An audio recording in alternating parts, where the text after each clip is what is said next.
अरबौं रुपैयाँ तपाईँको राज्य कोषबाट गएर व्यापक भ्रष्टाचार भयो भन्ने छ आरोप तपाईँलाई नै छ। त्यो आरोप छानबिन गरेर दोषी ठहरिए म आफै जेल जान तयार रहेको कुरा पनि म यहाँहरूलाई जानकारी गराउन चाहन्छु। लिम्पियाधुरा, कालापानी, लिपुलेख सहित मिचिएका भूमि फिर्ता गरी नेपाल भारत बीच सीमा समस्या समाधान गर्ने विषय तपाईँको भ्रमणको कार्यसूचीमा परेको छ कि छैन? हामी हाम्रो 1 इन्च जमिन पनि हामी छोड्न सक्दैनौँ। हामीलाई छिमेकीको 1 इन्च जमिन पनि चाहिँदैन। अरू सांसदहरूको प्रश्न कसले आउट गर्यो? यो संसदभित्र प्रधानमन्त्रीलाई प्रत्यक्ष प्रश्न सोध्ने विशेषाधिकार सांसदको मात्रै हो। सांसदले त्यो प्रश्न नसोध्दै ती प्रश्नहरू अखबार र सञ्चार माध्यमहरूमा आउनु उपयुक्त हुँदैन। मैले बुझेसम्म यस्ता विषयहरू सांसदको विशेषाधिकारसँग सम्बन्धित कुरा हुन्। यो जहाँबाट गएको भयो नि, म यसलाई ठुलो इस्यु बनाउन चाहन्न, तर आइन्दा यहाँ प्रश्न सोध्नुभन्दा अगाडि सांसदले सोधिने प्रश्नहरू आउट हुनु हुँदैन। मैले सोधेँ मेरो उत्तर पनि आछ कि छैन बाहिर? अब मेरो उत्तर पनि बाहिर आइसकेको छ भने त सदन बस्नै परेन। आज धेरै दिनपछि देखेर होला प्रधानमन्त्रीज्यू, मेरो आँखालाई भ्रम परेको त होइन होला, प्रधानमन्त्रीज्यू पहिले भन्दा ह्यान्डसम देखिनु भएको छ। के भन्नुभयो?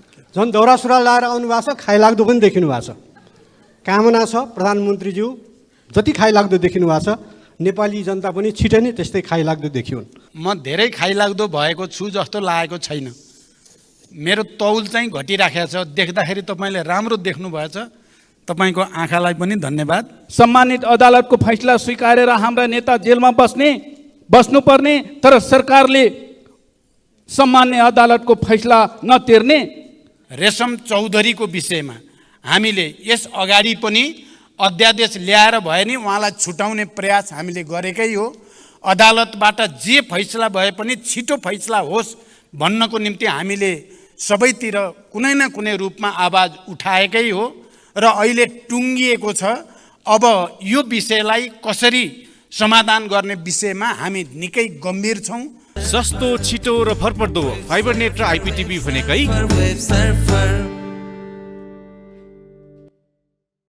रोगीलाई निरोगी बनाउँदै खुसी बाँड्दैछ वैदिक आयुर्वेद सेवा प्रणाली।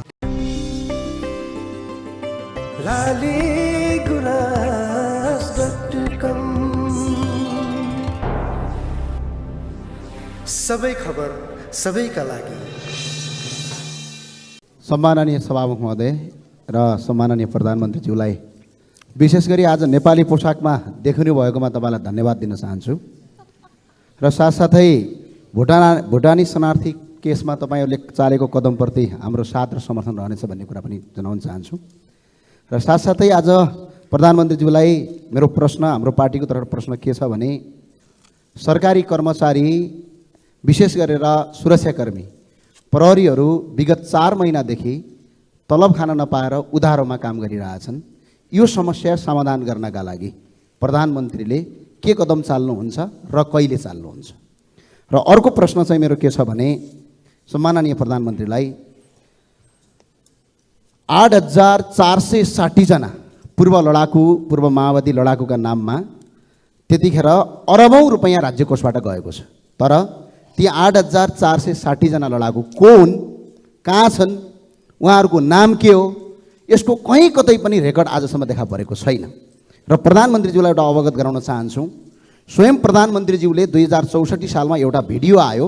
त्यो भिडियोमा प्रधानमन्त्रीज्यूले भन्नुभएको छ हामीसँग 7 देखि 8,000 जना मात्र लडाकु हो, तर हामी 35,000 बनाउँछौँ, बाँकी फेक बनाउँछौँ भनेर भन्नुभएको छ। र त्यो भिडियो स्वयं प्रधानमन्त्रीले चाहिँ फेक लडाकु भर्ती गरेको स्वीकार पनि गर्नुभएको छ।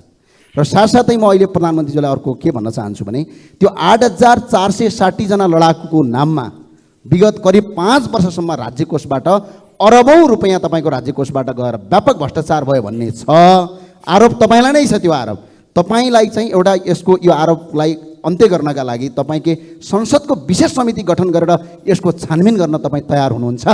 हस्, धन्यवाद। सम्माननीय प्रधानमन्त्री श्री पुष्पकमल दाहाल प्रचण्डलाई उक्त प्रश्नको जवाफ दिन म अनुमति दिन्छु। सभामुख महोदय, म फेरि पनि मान्य सदस्यलाई धन्यवाद भन्न चाहन्छु। तपाईँले प्रसङ्गवश विगतका कुरालाई पनि प्रश्न पार्ने अवसर प्रदान गर्नुभएकोमा। अब पहिलो कुरा,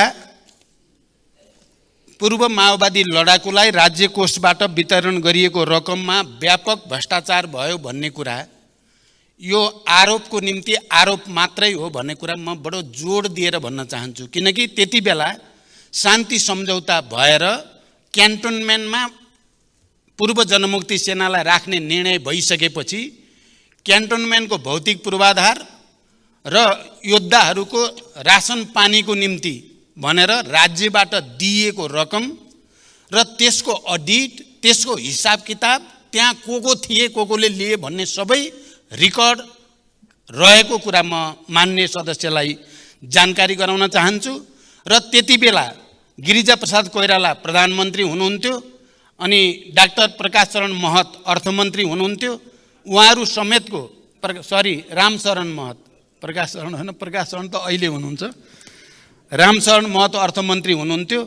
उहाँहरू समेतले रुजु गरिसकेपछि त्यो पटाक्षेप भइसकेको कुरा हो।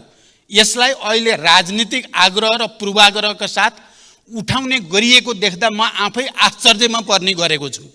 इतिहासको एउटा त्यस्तो परिघटना जसले देशलाई शान्तिको नयाँ युगतिर ल्याउन मद्दत गर्यो, इतिहासको त्यो संवेदनशील घडी जति बेला विभिन्न क्यान्टोनमेन्टमा हजारौं लडाकुहरू राखेर देशलाई, शान्तिलाई, लोकतन्त्र र परिवर्तनलाई संस्थागत गर्न मद्दत गर्यो र त्यो रकम जो राज्यबाट दिइयो र त्यसको अडिट भएर टुङ्गो लागिसकेको विषय पटक पटक राजनीतिक आग्रहको रूपमा ल्याइएको छ भन्ने मेरो बुझाइ छ। यो पहिलो पाटो म प्रश्न गर्न चाहन्छु। र यदि त्यस्तो केही छ, छानबिन गर्नुपर्छ भने मैले पहिला पनि आफ्नो दलको घोषणापत्रमा 2048 सालदेखिकै सबै घटनाहरूको, सबै उच्च पदस्थ अधिकारीहरूको सम्पत्ति छानबिनको सम्बन्धमा या विभिन्न समयमा उठेका भ्रष्टाचारसँग सम्बन्धित सबै मुद्दाहरूमा छानबिन गर्न म तयार छु। हामी सबै राजनैतिक तहमा एउटा सङ्कल्पको साथ सहमति गरेर जाँदा सबै चिज छानबिन गर्न सकिन्छ। देशमा सुशासनको, भ्रष्टाचारबाट उन्मुक्तिको एउटा नयाँ युग सुरु गर्न सकिन्छ। म फेरि पनि मान्य सदस्यको यो प्रश्नको उत्तर दिँदै के भन्न चाहन्छु भने क्यान्टोनमेन्टको कुरा कपोलकल्पित र पूर्वाग्रही छ भन्ने मेरो दृढ विश्वास छ। फेरि पनि कसैले दिएको उजुरीकै आधारमा छानबिन गरेर दोषी ठहरिए म आफै जेल जान तयार रहेको कुरा पनि म यहाँहरूलाई जानकारी गराउन चाहन्छु। 5 महिनापछि आज यो सुदिन आएको छ। यसको लागि सभामुखज्यूको पहल गर्दैलाई धन्यवाद, प्रधानमन्त्रीज्यूलाई धन्यवाद। प्रधानमन्त्रीज्यूलाई हेर्न त बडा विशेष समय पनि बोल्नु पर्यो, आकस्मिक समयमा पनि बोल्नु पर्यो। जनता दुब्लाएर गएका छन्, मारमा परेका छन्, महँगीमा परेका छन्, आर्थिक मन्दी छ। यी सबैको बारेमा प्रधानमन्त्रीसँग छलफल गर्न पाइयोस् यो संसदमा भनेर पटक पटक आग्रह गरियो। केही नलागेर 0 आवरमा प्रधानमन्त्री कहाँ हुनुहुन्छ भनेर खोज्नुपर्ने, सूचना जारी गर्नुपर्ने अवस्था पनि आयो। धन्यवाद छ।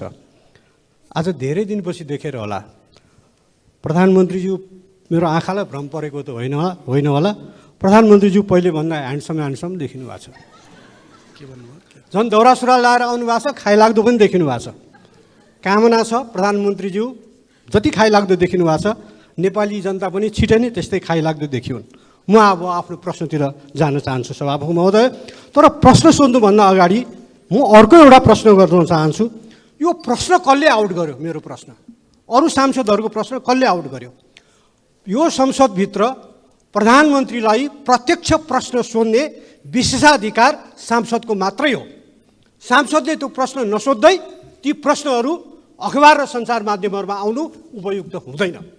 मैले बुझेसम्म यस्ता विषयहरू सांसदको विशेषाधिकारसँग सम्बन्धित कुरा हुन्। यो जहाँबाट गएको भए नि म यसलाई ठुलो इस्यु बनाउन चाहन्न, तर आइन्दा यहाँ प्रश्न सोध्नुभन्दा अगाडि सांसदले सोधिने प्रश्नहरू आउट हुनु हुँदैन। हाई स्कुलको प्रश्न आउट भए पनि, कलेजको प्रश्न आउट भए पनि, संसदको प्रश्न आउट भए पनि त्यो राम्रो मानिँदैन। मेरो प्रश्न छ, यो नेपाल भारत सम्बन्धका विविध पक्ष 1950 को सन्धि लगायत ती विविध पक्षमा सुझाव दिन गठित प्रबुद्ध व्यक्ति समूह इमिनेन्ट पर्सन ग्रुपको प्रतिवेदन, तपाईको भारत भ्रमणको बेलामा दुवै प्रधानमन्त्रीले बुझ्ने काम हुन्छ कि हुँदैन।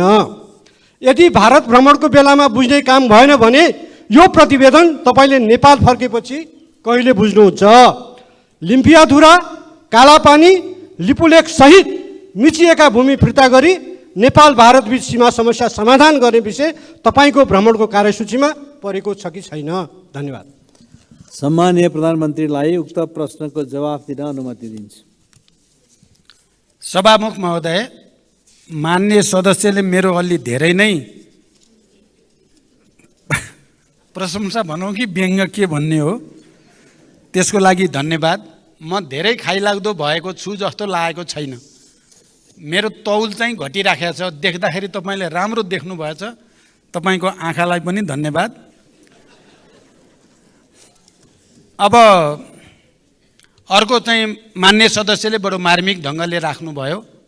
यो सदनमा मान्य सदस्यहरूले प्रत्यक्ष रूपमा प्रधानमन्त्रीलाई सोध्ने प्रश्न पहिले नै मिडियामा आउनु राम्रो होइन, यसमा सतर्क हुनुपर्छ र यसलाई रोकिनुपर्छ भन्ने कुरा। अघि एकछिन मेरो कार्यकक्षमा त्यहाँ थोरै व्यङ्ग जस्तो पनि भयो। एकजना मान्य सदस्यले भन्नुभयो पहिल्यै गएछ प्रश्न, मैले सोधेँ मेरो उत्तर पनि आछ कि छैन बाहिर? अब मेरो उत्तर पनि बाहिर आइसकेको छ भने त सदन बस्नै परेन। प्रश्न पनि आइसकेको छ, तर उत्तर आएको रहेनछ। कम्तीमा त्यो कुरा चाहिँ गनिमत भन्नुपर्छ। जहाँसम्म भारत भ्रमणबारे कुरा मान्य सदस्यले राख्नुभएको छ, यी सबै गम्भीर विषयमा इपिजी रिपोर्टदेखि लिएर सीमा समस्यासँग सम्बन्धित विषयहरू, हाम्रो जमिनसँग सम्बन्धित विषयहरूमा पनि हामीले के कुरा प्रश्न गरेका छौँ भने हामी हाम्रो 1 इन्च जमिन पनि हामी छोड्न सक्दैनौँ, हामीलाई छिमेकीको 1 इन्च जमिन पनि चाहिँदैन। यो नीति अन्तर्गत हामी नेपालका सबै राजनीतिक दलहरू र यो सम्मानित सदन सबै नै हामी एकमत नै छौँ। त्यही मान्यताभित्र रहेर नै भारत सरकारसँग कुराकानी हुन्छ। जहाँसम्म त्यसलाई बुझ्ने या नबुझ्ने कुरा रिपोर्टलाई या देशभित्र आएपछि के हुन्छ भन्ने कुरा भारत भ्रमणमा गएर कुरा गरिसकेपछिको परिस्थितिमा मात्रै भन्न सकिन्छ। तर म के विश्वास दिलाउन चाहन्छु भने नेपालको राष्ट्रिय हित, नेपालको राष्ट्रिय एकता, अखण्डता र स्वाधीनतामा कुनै किसिमको सम्झौता या कुनै किसिमको भ्रम पर्न दिइने छैन। यति विश्वास चाहिँ म दिलाउन सक्छु। धन्यवाद। सम्माननीय सभामुख महोदय मार्फत सम्माननीय प्रधानमन्त्रीलाई मेरो प्रश्न। पहिलो प्रश्न, 2072 सालको टिकापुर घटनालाई लक्षित बनाएर गरेको सर्वोच्च अदालतको फैसलालाई भूमिपुत्रहरू र नागरिक मुक्ति पार्टीले सम्मान गर्दछ। साथै सम्मानित सर्वोच्च अदालतको फैसलालाई सबैले सम्मान गर्नुपर्नेछ र गर्नु पनि पर्दछ। तर सम्माननीय सभामुख महोदय, पहिचान सहितको आफ्नो हक अधिकार माग्दा गरिएको आन्दोलनमा सम्मानित सर्वोच्च अदालतबाट गरिएको फैसला न्यायपूर्ण भयो र थारूहरूले 2072 सालमा आफ्नो हक अधिकार पहिचान माग्दा घुसपैठ गरी घटाइएको पूर्व योजना सहितको टिकापुर घटना किन राजनीतिक घटना भएन? म प्रश्न गर्न चाहन्छु। सम्माननीय सभामुख महोदय, यसको जवाब सभामुख मार्फत मैले माननीय गृहमन्त्री र सम्माननीय प्रधानमन्त्रीज्यूबाट पाउनै पर्छ। दोस्रो प्रश्न, सभामुख महोदय, माननीय रेशम चौधरी लगायत टिकापुर राजबन्दीहरू अन्यायमा परेका छन्। टिकापुर घटनापछि गृषलाल चन्दको संयोजकत्वमा लाल आयोग प्रतिवेदन तयार गरिएको थियो, तर हालसम्म त्यो लाल आयोग प्रतिवेदन कहाँ छ, कोसँग छ, त्यसको जिम्मेवारी कसले लिएको छ? त्यो प्रतिवेदन सरकार किन लुकाइएर राखेको छ? सम्मानित अदालतको फैसला स्वीकारेर हाम्रा नेता जेलमा बस्नुपर्ने, तर सरकारले सम्मान्य अदालतको फैसला नतिर्ने। सम्मानित सर्वोच्च अदालतले लाल आयोग प्रतिवेदनलाई सार्वजनिक गर्न नदिएको जानकारी अहिले सम्मान्य प्रधानमन्त्रीज्यूबाट मैले पाएँ। तर सम्मानित सर्वोच्च अदालतले लाल आयोग प्रतिवेदनलाई सार्वजनिक गर्न दिएको आदेशलाई पनि हालसम्म सरकारले सार्वजनिक गराउन नसक्नु कति अन्यायपूर्ण छ। सभामुख महोदय, त्यो लाल आयोग प्रतिवेदन सार्वजनिक गर्न आखिर सरकारलाई बाधा अर्चन हुने समस्या के छ, कहाँ छ? त्यसको के रहस्य लुकेको छ? त्यो प्रतिवेदनमा कुन जाडुको छरी छ? अरू को फस्दैछन् त्यो प्रतिवेदनमा? कतै अरू राजनीतिक दलका कार्यकर्ता र नेता बचाउनलाई त्यो प्रतिवेदन लुकाएर राखेको त होइन।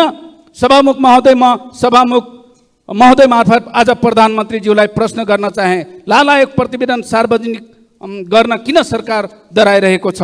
र अन्तमा मैले सभामुख महोदय, भर्खरै टिकापुर घटनाको कारण 7 वर्ष जेल जीवन बिताउने सीताराम थारू निर्दोष साबित भएर कारागार मुक्त भएका छन्। उहाँको 7 वर्ष जेल जीवनको क्षतिपूर्ति कसले दिने? त्यसैले सभामुख महोदय, टिकापुर घटनामा सफाई पाएका ती सबै निर्दोषलाई सरकारले अविलम्ब क्षतिपूर्ति दिनुपर्छ। र अन्तमा मेरो तेस्रो प्रश्न के छ भनेपछि, हालसम्म सुदूरपश्चिम सरकार बन्न नसक्नुको राज के हो?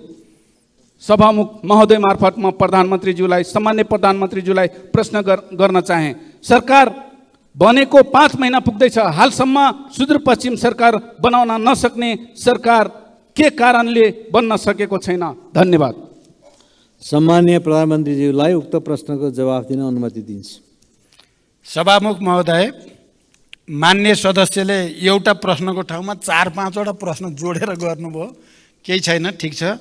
लालायकको प्रतिवेदनबारे मैले अघि नै प्रश्न गरिसकेको छु र सरकार यो प्रतिवेदन सार्वजनिक गर्ने पक्षमा नै छ भन्ने कुरा पनि मैले अघि नै भनिसकेको छु। किनकि म नै प्रधानमन्त्री हुँदा नै यो आयोग गठन भएको हुनाले, तर त्यसमा जे व्यवहारिक र कानुनी जटिलता छन् तिनलाई फुकाएर मात्रै त्यसलाई सार्वजनिक गर्न सकिन्छ भन्ने कुरा म प्रश्न गर्न चाहन्छु। र राजनीतिक आन्दोलनका कारण जेल जीवन बिताइरहेका बन्दीहरूका सम्बन्धमा सरकारको यसै सम्मानित संसदमा विधेयक प्रस्तुत भइसकेको छ र विधेयक छिटै निष्कर्षमा पुग्ने पनि म विश्वास व्यक्त गर्न चाहन्छु। खालि थरुहट आन्दोलनसँग सम्बन्धित मात्र होइन, मधेस आन्दोलन लगायत अन्य आन्दोलनसँग सम्बन्धित बन्दीहरूको रिहाईको विषय पनि त्यो विधेयकमा रहेको जानकारी पनि म गराउन चाहन्छु। त्यो विधेयक यसै सदनमा दर्ता भइसकेको छ र हामी छिटै त्यसलाई पारित गर्दैछौँ र त्यो विधेयकको बाटो गरी अनि बन्दी रिहा गर्ने बाटो पनि हामी अगाडि बढ्नेछौँ। यो कुरा पनि म प्रश्न गर्न चाहन्छु। तपाईले रेशमलाल चौधरीको बारेमा जसरी प्रश्नसँग प्रश्न राख्नु भएको छ, म के विश्वास दिलाउन चाहन्छु भने रेशम चौधरीको विषयमा हामीले यस अगाडि पनि अध्यादेश ल्याएर भए नि उहाँलाई छुटाउने प्रयास हामीले गरेकै हो। अदालतबाट जे फैसला भए पनि छिटो फैसला होस् भन्नको निम्ति हामीले सबैतिर कुनै न कुनै रूपमा आवाज उठाएकै हो र अहिले टुङ्गिएको छ। अब यो विषयलाई कसरी समाधान गर्ने विषयमा हामी निकै गम्भीर छौँ र मलाई विश्वास छ यसको छिटै एउटा टुङ्गोमा हामी पुग्नेछौँ। धन्यवाद। लम्पी स्किन भन्ने बिमारको कारणले हाम्रा गाईहरू धमाधम मर्न लागे। 100औं हजारौंको सङ्ख्यामा गाईहरू चाहिँ बिमारी भएका छन्, भ्याक्सिन पाइएको छैन। हाम्रो कुरा उठाइदिनुहोस् भनेर भन्नुभएको छ। फेरि मधेसतिरबाट धेरै साथीहरूले फोन गर्नुहुन्छ, हिजो बेलुकादेखि निरन्तर फोन आएको छ। हामी हजारौं युवाहरूले चाहिँ अहिले +2 पास गरेका नागरिकता पाएको छैन, नागरिकता विधेयक कहिले आउँछ सोधिदिनु होला भन्नुभएको छ। यस्ता धेरै प्रश्नहरूको बिचबाट म एउटा प्रश्न फेरि जुन पहिला नै मैले दर्ता गराएको थिएँ त्यो प्रश्न यहाँ म राख्न चाहन्छु। सभामुख महोदय, 50 खर्ब माथिको हाम्रो अर्थतन्त्रको आकार छ, तर सङ्घीय सरकारले सञ्चित कोषमा 159 अर्बले घाटामा छ। सभामुख महोदय, आयोजनाहरूको भुक्तानी दिन 80 अर्बभन्दा बढी बाँकी छ। करिब 60% पालिका आफ्नो स्रोतबाट प्रशासन चलाउन असक्षम छन्, तर प्रदेश र स्थानीय तहहरूले पाउने समानीकरण अनुदानमा 50% कटौती भएको छ। यस्तो परिस्थितिमा राज्यको अनिवार्य दायित्व कसरी निर्वाह गर्नुहुन्छ? म प्रधानमन्त्रीज्यूलाई म प्रश्न गर्न चाहन्छु। साथसाथै सङ्घको कोष खुम्चियो भन्दै प्रदेश र स्थानीय तहले पाउने अनुदान कटौती हुँदा उनीहरूले आफ्नो तजविजमा बनाउने योजना र खर्चको स्रोत भर्न कसरी हुन्छ? उनीहरूले गर्नै पर्ने अनिवार्य दायित्व कसरी पुरा गर्छन्? सरकारको आर्थिक मन्दीको सामना गर्ने योजना के छ? सभामुख महोदय मार्फत म सम्माननीय प्रधानमन्त्रीज्यूलाई यो प्रश्न राख्न चाहन्छु। धन्यवाद। सम्माननीय प्रधानमन्त्रीजी पुष्पकमल दाहाललाई उक्त प्रश्नको जवाफ दिन अनुमति दिन्छु। सभामुख महोदय, माननीयजीले पहिला प्रश्न गर्दा म अलिकति झस्किएँ, किनभने पहिला रातभरि गाईको निबन्ध पढेर आएको, बिहान प्रश्न आउँदा नदी आएपछि कसरी लेख्ने भन्ने समस्या परे जस्तै होला कि भन्ने डर लागेको थियो। तर फेरि मान्य सदस्यले दोस्रो भागमा निर्धारितै प्रश्न सोध्नुभयो, त्यसको लागि धन्यवाद।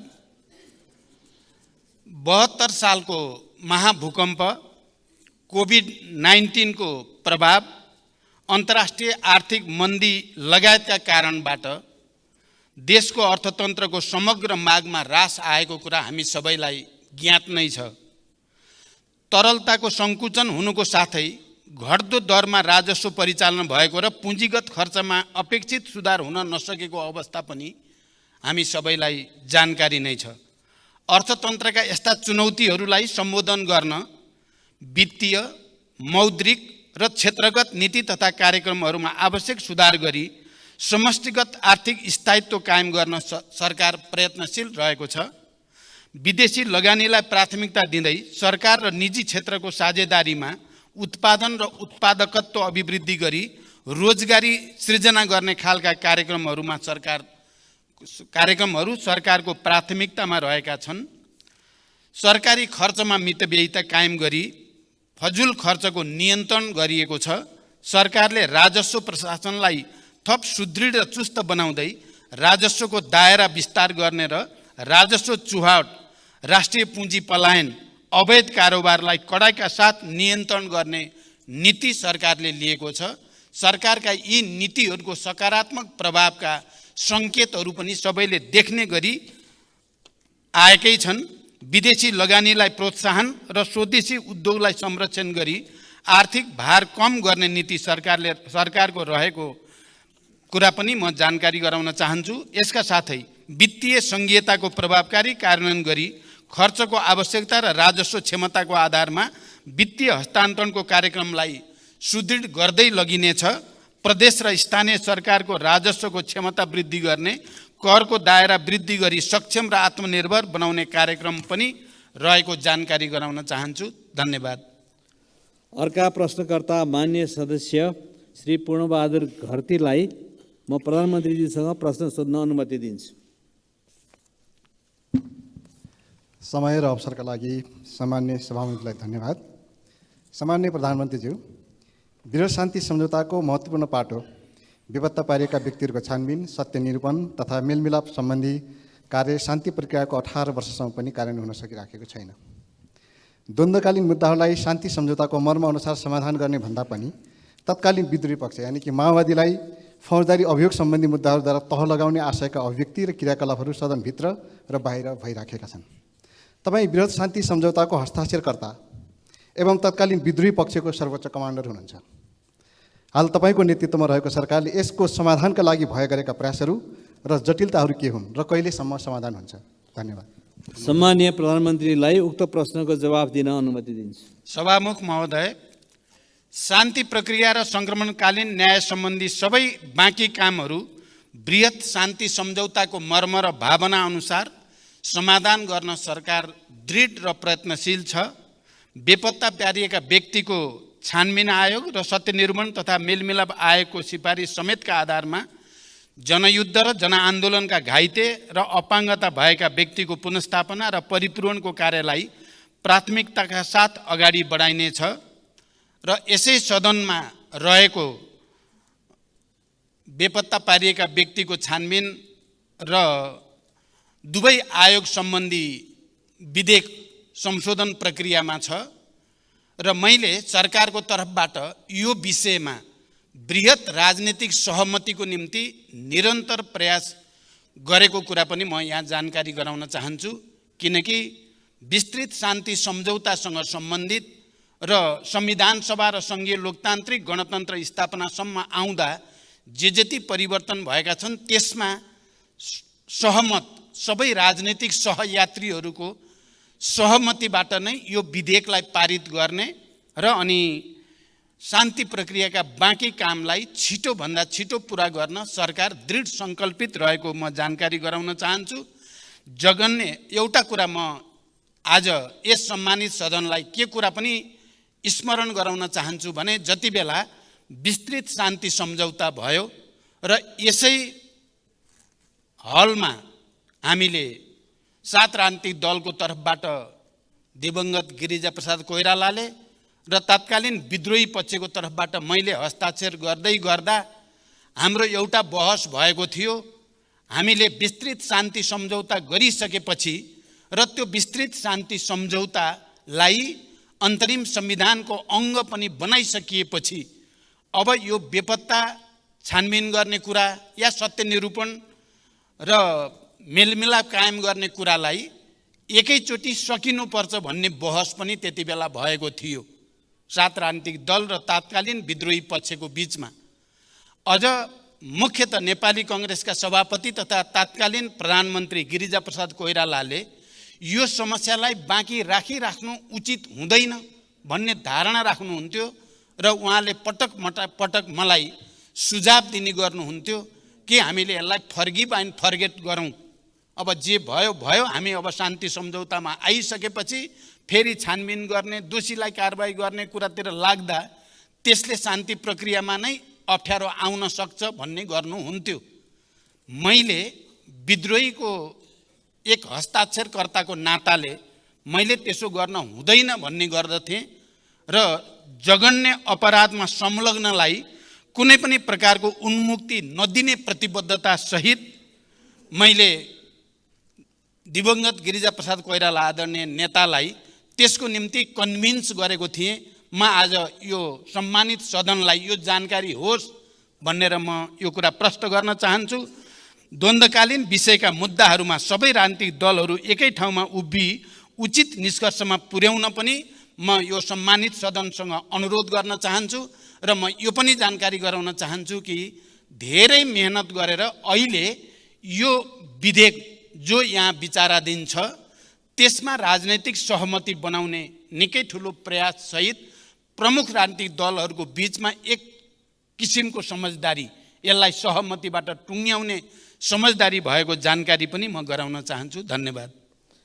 अर्का प्रश्नकर्ता मान्य सदस्य श्री शिशिर खनाललाई सम्मान्य प्रधानमन्त्रीजीसँग प्रश्न सोध्न अनुमति दिन्छु। सम्माननीय सभामुख महोदय, धन्यवाद। सम्माननीय प्रधानमन्त्रीज्यू, मैले हजुरलाई पठाएको लिखित प्रश्न बाहेक अर्को एउटा थप प्रश्न पनि छ। मलाई जनताहरूले सोध्न भनेर पठाउनु भएको प्रश्न उत्तर गाह्रो छैन भन्ने मैले बुझेको छु, त्यही भएर राख्दैछु। 2073 साउनमा यहाँको नेतृत्वको सरकारले तराई मधेस र थारूवट आन्दोलनको छानबिन गर्न लाल आयोग गठन गर्यो। त्यसपछि यहाँहरू पटक पटक सरकारमा जानुभयो। सरकारका न्यूनतम साझा कार्यक्रममा रिपोर्ट सार्वजनिक गर्ने भन्ने पनि लेखियो। 7 वर्षपछि यहाँको नेतृत्वमा पुनः सरकार बनेको छ। थारूवट आन्दोलनको जगमा उठेको उन्मुक्ति पार्टी पनि सरकारमा छ। रिपोर्ट चाहिँ सरकारले सार्वजनिक गर्छ कि गर्दैन, कहिलेसम्म गर्छ? त्यस्तै करोडौँ खर्च गरेर बनेको उच्च स्तरीय शिक्षा आयोगले बनाएको रिपोर्ट पनि आजसम्म सार्वजनिक भएको छैन, त्यो हुन्छ कि हुँदैन? त्यस्तै गरी पछिल्लो उपनिर्वाचनमा यहाँ लगायत पूर्व प्रधानमन्त्रीहरू हेलिकप्टर चढेर हाम्रा उम्मेदवारहरू हराउन जिल्ला जिल्ला जानुभयो। गठबन्धनका उम्मेदवारलाई मन्त्री बनाउने आश्वासन पनि दिनुभयो। त्यो आश्वासन आफैमा आचार संहिताको विपरीत थियो कि थिएन, त्यो नैतिकताको प्रश्न म आज सोध्दिनँ। म आज तपाईँलाई म के सोध्न चाहन्छु भने त्यो हेलिकप्टरको खर्च जनताको रगत पसिनाले उठेको करले तिर्छ कि हजुरको गोजीबाट तिरिन्छ? धन्यवाद। अब सम्माननीय प्रधानमन्त्री श्री पुष्पकमल दाहाल प्रचण्डलाई उक्त प्रश्नको जवाफ दिन अनुमति दिन्छु। सभामुख महोदय, म प्रश्नकर्ता माननीयलाई धन्यवाद भन्न चाहन्छु। तपाईँले धेरै गम्भीर र संवेदनशील प्रश्न अगाडि सार्नु भएको छ।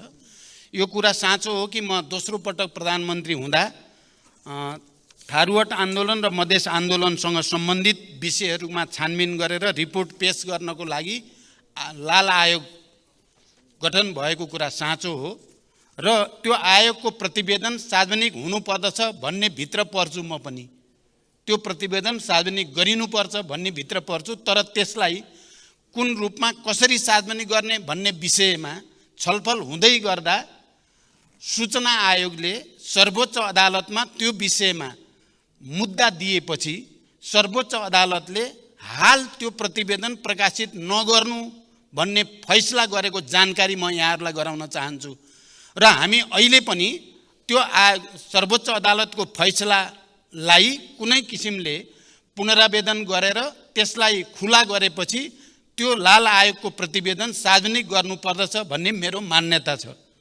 यति भनिसकेपछि म फेरि केही कुरा के जोड्न चाहन्छु भने नेपाल सरकारले समय समयमा देखा परेका समस्याका विषयमा आयोग गठन गरी प्रतिवेदन प्राप्त गर्ने गरेको बेहोरा यहाँहरूलाई जानकारी नै छ। त्यस्तै तराई मधेस र थरुवट आन्दोलन लगायतका विषयमा समेत सरकारले आयोग गठन गरी प्रतिवेदन प्राप्त गरेको थिए। यी र यस्ता प्रतिवेदनहरू शान्ति सुरक्षा र आम नागरिकको अमन चयनका दृष्टिकोणले कहिलेकाहीँ प्रकाशित गर्न असजिलो पनि हुन सक्दछ। तर मैले यहाँ जानकारी गराइसकेँ, यो विषय चाहिँ सर्वोच्च अदालतसँग सम्बन्धित हुन पुगेको छ। प्राविधिक अवस्थाका कारणले यस्ता प्रतिवेदनको मूलभूत अंशहरूलाई बेला बेलामा सरकारले अवगत गराउँदै पनि आएको छ। देशको शान्ति सुरक्षा र अमन चयनमा खलल हुने अवस्था आएमा विषयको संवेदनशीलतालाई मध्यनजर गर्दै कुनै पनि प्रतिवेदन सार्वजनिक गर्ने या नगर्ने प्रचलन अन्तर्राष्ट्रिय स्तरमा पनि रहेको पाइन्छ। सरकारले प्राप्त गरेका यस्ता प्रतिवेदनहरू मिल्ने हदसम्म सार्वजनिक गर्दै जाने प्रतिबद्धता व्यक्त गर्न चाहन्छु। विश्वको पुरानो तथा सम्पूर्ण चिकित्सा पद्धतिको जननी आयुर्वेद, संसारकै शक्तिशाली जडीबुटी नेपाली जडीबुटी। जब नेपाली जडीबुटी जुनसुकै रोगको उपचारमा प्रयोग हुन्छ अनि हासिल हुन्छ जस्तो सुकै रोगमा पनि सफलता। यिनै नेपाली जडीबुटीको महत्त्व बुझेको वैदिक आयुर्वेद सेवा प्रणालीले हिमाल, पहाड, तराईबाट जडीबुटीहरू सङ्कलन गरी आफ्नै प्रशोधन केन्द्र अर्थात् औषधि उद्योगबाट तयार गरिएका जडीबुटीबाट उपचार गरी हजारौं नयाँ तथा पुराना दीर्घ रोगीहरूलाई पुनर्जन्म दिइसकेको छ। दर्शकबिन, आज हामीले गैंडाकोट 7 निवासी धनकुमारी सापकोटाको बात, युरिक एसिड, हातखुट्टा पोल्ने, झमझमाउने, सुन्निने रोगका कारण विगत 30 वर्षदेखि कष्टकर जीवन जिउँदै आउनु भएको, तर वैदिक आयुर्वेदमा उपचार गराइसकेपछि सफलतापूर्वक निको भएका सफलताको कथा लिएर उपस्थित भएका छौँ। मेरो नाम धनकुमारी हो। यो नवलपुर 7 नम्बर वडा हो। मलाई चाहिँ अब शरीर दुख्थ्यो क्या, सबै यो चिसाले हो कि घाँटीको नसा नसा दुख्थे, पाखुरो चल्दैन थियो, यो देउरे घुँडो यसो फुलेको थियो। अहिले शरीरै फुलेको थियो, अहिले त सन्चो भइन्छ, मलाई ठिक भयो। वैद्य आयुर्वेदमा गयो कि त्यहीँ गएर सन्चो भयो। 30 वर्ष जति भयो मलाई यो भित्रभित्र फुलेको। दबाई कोही पकाएर खाने खाएँ, कोही चाहिँ महसित खाने खाएँ, कोही पानीसित खाने खाएँ, कोही दुधसित खाने। अहिले अब छैन, मुख बार्नुपर्छ। अहिले त धेरै विषेक भयो, त्यहाँ नगएका बाँध्न पनि गाह्रै थियो। भ्याकुमा गएँ, सरकारी यहाँ नि गएँ, त्यहाँ सरकारी यहाँ गएर नि भएको होइन। पुरानो भयो, अब 30 वर्ष जति भयो। ठ्याक्कै मैले थाहा पाएको 30 वर्ष भयो। सकन्जरी गरी यस्तो हिउँदी गएर मेडिकल उनी गएर दबाई ल्याएर खायो। हात खुट्टाले टेक्दाखेरि दुख्थ्यो, यस्तो मेडिकलमा गएर दबाई ल्याएर खायो। 100-150 दबाई दिन्छन्, अलि विषेक हुँदो रहेछ। अनि त्यतिकै सन्चो भयो भनौँ, केही हेरे नि हुँदो रहेछ। अनि फेरि सरकारी यहाँ गएर दबाई ल्याएँ, जचार दबाई ल्याएको 300 को दबाई दिनुभएको थियो सरकारीमा। त्यो दबाईले त हुँदै भएन। मलाई कसैले नि भनेका नि, त्यहाँ याफुमा भन्दा सुनेर गइकिनका, नभनिकन भनेका मनोरञ्जन भएन। याफुमा प्रचारमा भन्न सुनेर खोज्दै गएको। वैद्य आयुर्वेदीलाई धेरै धेरै धन्यवाद छ। मेरो पुरानो रोग सन्चो भयो। 30 वर्षभन्दा पहिलेदेखि उनको चिसो बढेको रहेछ, अहिले निग्रो। हामी कहाँ बिना अपरेसन पाइल्स, फिचर, फिस्टुला, पत्थरी जस्ता रोगहरूको सफल उपचार गरिन्छ। साथै uric acid, sugar, blood pressure, चाया पोतो, डन्डीफोर लगायत सम्पूर्ण रोगहरूको सफल उपचार गरिने। महिला तथा पुरुषमा हुने यौन दुर्बलता, स्त्री सम्बन्धी रोगहरू, महिनावारी गडबडी, श्वेत प्रदर, रक्त प्रदर, नाक कान घाँटी सम्बन्धी रोगहरू